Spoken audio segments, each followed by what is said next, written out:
மே 4, 1916 தமிழ் திரைப்பட நடிகர் பாவலர் ப.உ. சின்னப்பா பிறந்த தினம் இன்று. 1967 விடுதலை புலிகளின் முதல் பெண் கரும்புலி தளபதி மாலதி பிறந்த தினம் இன்று. 1799 விடுதலை ஈகி திப்பு சுல்தான் நினைவு தினம் இன்று.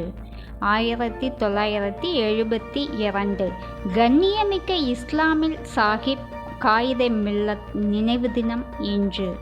1989 முனைவர் க.த. திருநாவுக்கரசு நினைவு தினம் இன்று. 2013 பாவலர் மு.வ. பாவனார் நினைவு தினம் இன்று. 2021 தமிழ்ச்செம்மல் கோ. இளவழகன் நினைவு தினம் இன்று.